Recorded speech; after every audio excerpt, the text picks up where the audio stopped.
Bienvenue sur Business News BNN, la chaîne qui te tient informé de l'actualité des entreprises. Trump et Washington font beaucoup de bruit. Pourquoi le marché boursier se portera bien? C'est le titre d'une publication de Baron.com. Certains investisseurs pourraient s'inquiéter pour le marché boursier compte tenu des gyrations politiques du président Donald Trump et de la manière dont il communique ses projets. Il ne faut pas s'inquiéter, pense le magazine d'analyse d'informations financières. Le marché a fait fi du bruit. Le S&P 500 est remonté à 6000 cette semaine, soit une hausse de 20% par rapport à son plus bas niveau de 2025 atteint début avril, et non loin du record de clôture de l'indice en février de 6144. Mais la réalité est que l'économie américaine est résiliente, ce qui soutient le récent rallye. Il est vrai que l'indice est peut-être allé trop loin et trop vite à court terme. L'indice S&P a plus qu'effacé toutes les pertes subies au début du mois d'avril, lorsque M. Trump a annoncé l'imposition de droits de douane considérables aux partenaires commerciaux des États-Unis. Mais l'indice S&P 500 a encore de beaux jours devant lui pour progresser au cours des prochaines années, estime le magazine. Pour l'instant, les droits de douane sont une source d'inquiétude. Ils ont déjà entraîné une hausse des coûts et des prix pour les entreprises. Bien que la Maison-Blanche ait annulé une grande partie des droits de douane initialement annoncés en avril, la taxe de base de 10% sur les importations est toujours en place, ce qui favorise une certaine inflation. Walmart et d'autres entreprises ont déclaré qu'elles pourraient bientôt augmenter encore leurs prix. L'inflation pourrait être un peu trop élevée dans le courant de l'année, ce qui maintiendrait les taux d'intérêt à un niveau élevé et réduirait la demande des consommateurs. Wall Street a également pris note de la querelle publique de cette semaine entre M. Trump et le PDG de Tesla, Elon Musk, qui se sont échangés des insultes en ligne. Bien que cette querelle puisse poser des problèmes à Tesla, elle est moins importante pour l'ensemble du marché. La préoccupation la plus pressante est la suivante, les dépenses publiques qui résulteraient du One Big Beautiful Bill de Trump, que le Congrès n'a pas encore adopté. Le Committee for a Responsible Federal Budget, comité pour un budget fédéral responsable, une organisation non partisane à but non lucratif, prévoit que la loi ajouterait 3 000 milliards de dollars au déficit fédéral jusqu'en 2034 et augmenterait le déficit annuel de 17% par rapport aux 1800 milliards de dollars de l'année dernière. Selon le CFRB, le déficit augmenterait également en pourcentage de la production économique pour atteindre 7%. Le gouvernement devrait financer ce déficit en empruntant davantage d'argent, ce qui ferait grimper les rendements du trésor et augmenterait le coût des emprunts pour les particuliers et les entreprises. Toutefois, le marché boursier pourrait avoir raison de prendre tous ces développements politiques en considération. Les économistes et analystes politiques de Morgan Stanley ont écrit dans une note du juin 2025 que si le projet de loi est adopté cette année, les dépenses budgétaires augmenteront le produit intérieur brut total des États-Unis de 0,2% en 2026. Il souligne que les marchés se concentreront moins sur l'impact mathématique à court terme que sur les répercussions de toute augmentation des taux qui en résulterait. Cela pourrait être une bonne nouvelle. Il est peu probable que les taux montent en flèche et que les dépenses publiques fassent grimper l'inflation en flèche. Le rendement du bon du Trésor à 10 ans se situe actuellement autour de 4,5%, soit à peu près le niveau auquel les acheteurs se sont précipités à plusieurs reprises cette année pour acheter des obligations entraînant une hausse de leur prix et une baisse des rendements. Les quelques pointes au-dessus de 4,5% ont été légères et de courte durée. Ce rendement est intéressant pour les investisseurs car les prévisions d'inflation annuelle moyenne pour la décennie à venir, compte tenu de la tarification du marché des titres du Trésor protégé contre l'inflation, n'ont augmenté que de 2,3%. Selon la Fed de Saint-Louis, cette hausse est minime par rapport au niveau le plus bas de 2,2% atteint en 2025.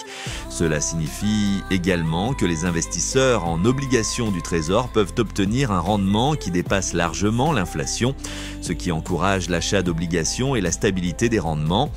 Les tarifs douaniers, l'inflation modérée qui pourrait survenir et le fait que la Réserve fédérale se soit abstenue d'abaisser le taux des fonds fédéraux obligent les marchés à supposer que les consommateurs ne dépenseront pas suffisamment d'argent pour provoquer un bond plus important de l'inflation. Le dernier rapport sur l'emploi va dans ce sens. En mai, les États-Unis ont créé moins d'emplois qu'en avril et bien moins qu'à la fin de l'année 2024, car les entreprises modèrent leurs attentes en matière de demande. L'économie va croître et l'inflation restera relativement modérée, affirme l'économiste Ed Yardenia de Yardeni Research, qui note que le marché obligataire se concentre sur les nombreux facteurs qui déterminent l'inflation et pas seulement sur la politique budgétaire. Les taux d'intérêt ne bougeront pas. Plus précisément, les dépenses des grandes entreprises technologiques devraient favoriser la croissance économique.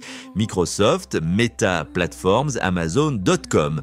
Alphabet et Apple ont indiqué lors de la publication de leurs résultats du premier trimestre qu'ils prévoyaient de dépenser ensemble des centaines de milliards de dollars cette année, ce qui se traduit par une croissance en pourcentage à 2 chiffres d'une année sur l'autre et probablement par la création de nouveaux emplois.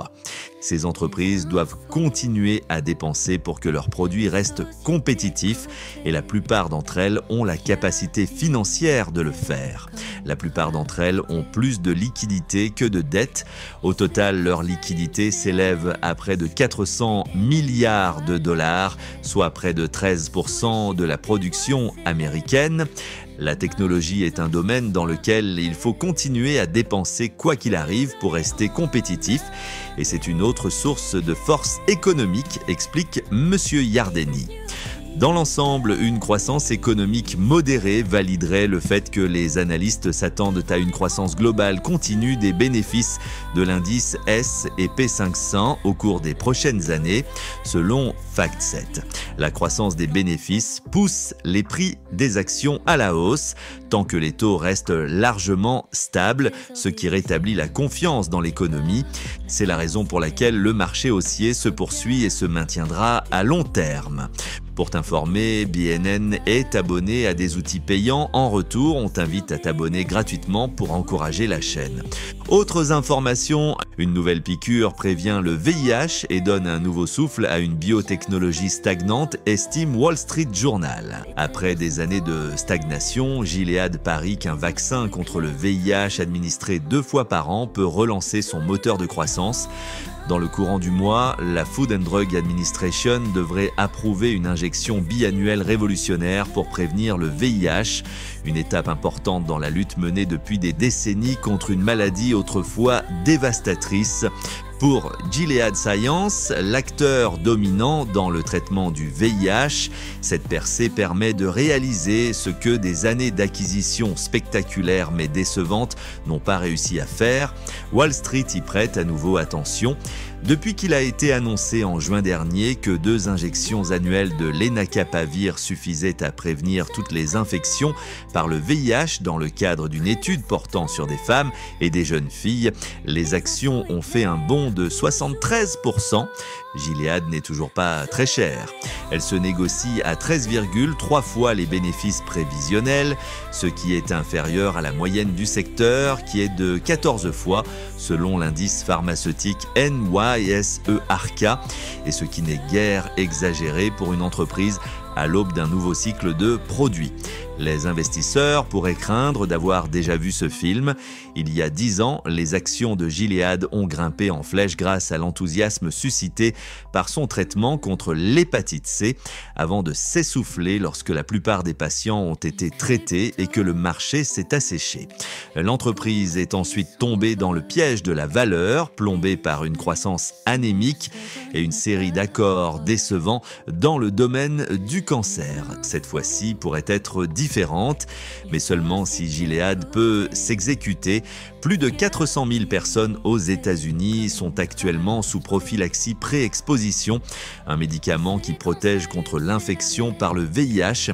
Pour atteindre les 4 milliards de dollars de chiffre d'affaires annuel que certains analystes prévoient d'ici la fin de la décennie, l'entreprise devra non seulement convertir une grande partie des patients existants, mais aussi étendre le marché global tant aux États-Unis qu'à l'étranger. Gilead s'attend à ce que le nombre d'utilisateurs aux États-Unis dépasse le million au cours de la prochaine décennie. Les premiers signes sont prometteurs. Tout d'abord, le marché connaît une croissance rapide. Les ventes de Descovy, la pilule quotidienne de Gilead, ont augmenté de 38% au cours du dernier trimestre par rapport à l'année précédente, tandis que l'Apretude de GSK, une injection à longue durée administrée tous les 2 mois, a fait un bond de 63%. Deuxièmement, de nombreux utilisateurs actuels et potentiels déclarent qu'ils préféreraient une injection à action prolongée. Une enquête menée par Jefferies auprès de plus de 500 utilisateurs de la PrEP a révélé que 95% d'entre eux opteraient pour une injection biannuelle. Dans une interview, Johanna Mercier, directrice commerciale de Gilead, a déclaré que le principal avantage de la prochaine injection de prévention du VIH de l'entreprise n'est pas seulement l'efficacité, mais aussi l'observance. Nous savons qu'il est difficile de prendre une pilule quotidienne pour la prévention et nous voyons là une opportunité incroyable, a-t-elle déclaré, citant des données montrant que de nombreux patients ont du mal à rester fidèles à la PrEP par voie orale. Pourtant, des obstacles subsistent. La stigmatisation continue d'entraver l'adoption de la PrEP, en particulier en dehors du noyau démographique des hommes blancs ayant des rapports sexuels avec des hommes. Les Noirs américains représentent 39% des nouveaux diagnostics de VIH, mais seulement 14% des utilisateurs de la PrEP. L'élargissement de l'accès aux populations mal desservies nécessitera une couverture d'assurance continue, alors que la plupart des utilisateurs actuels sont couverts par une assurance commerciale. Medicaid sera essentiel pour atteindre les groupes à faible revenu, ce qui fait des récentes propositions du Parti républicain visant à réduire le programme une menace potentielle pour la stratégie de croissance de Gilead. Selon Brian Abrahams, analyste chez RBC Capital Markets, la cannibalisation constitue un autre risque. La pilule quotidienne Descovy de Gilead représente actuellement 40 à 45% du marché de la PrEP, de sorte qu'une partie de la croissance du Lenacapavir pourrait se faire au détriment de ses activités existantes. Mais M. Mercier est convaincu que le nouveau produit permettra d'élargir le marché aux États-Unis et dans le monde entier. Gilead travaille avec les gouvernements de pays tels que le Royaume-Uni, où la sensibilisation à la PrEP est faible, et prévoit un déploiement plus large dans les pays à faible revenu par le biais de partenariats avec des organisations de santé mondiales. Nous réfléchissons globalement à l'impact que nous pouvons avoir sur la santé publique, a-t-elle déclaré. Les perspectives de croissance de Gilead signifient qu'elle se tient, pour l'instant, à l'écart de la falaise des brevets, qui est sur le point de frapper une grande partie de l'industrie, alors que des médicaments à succès de plusieurs milliards de dollars sont confrontés à la concurrence des génériques. Le produit phare de Gilead contre le VIH, le Biktarvy, qui est prescrit après l'infection, conserve son exclusivité jusqu'en 2033 et plusieurs successeurs potentiels sont déjà en cours d'élaboration. Au-delà du VIH, Gilead commence à montrer des signes de redressement dans le domaine du cancer, un secteur où les acquisitions passées ont frustré les investisseurs. Le Trodelvy, un anticorps conjugué à un médicament acquis dans le cadre de l'accord conclu avec Immunomedics pour un montant de 21 milliards de dollars, suscite de plus en plus d'intérêt après que des données ont montré qu'il retardait la progression d'une forme agressive de cancer du sein lorsqu'il était associé au Keytruda de Merck. Parallèlement, le programme de thérapie cellulaire de Gilead gagne du terrain, l'entreprise souhaitant défier Johnson & Johnson sur le marché du myélome multiple qui représente plusieurs milliards de dollars, explique Travers Davis, stratège en soins de santé chez Citi. Ils ont été critiqués pour leurs acquisitions et leur exécution dans le domaine de l'oncologie au cours des dernières années, a déclaré M. Davis. Le discours à ce sujet est en train de s'inverser. Gilead a passé des années à essayer d'aller au-delà du VIH. En fin de compte, il se pourrait que ce soit la prévention du VIH qui permette enfin aux investisseurs de réaliser la percée qu'ils attendent, selon Wall Street Journal. Abonne-toi, commente, dis-moi ce que tu en penses. Ma passion, c'est de t'informer.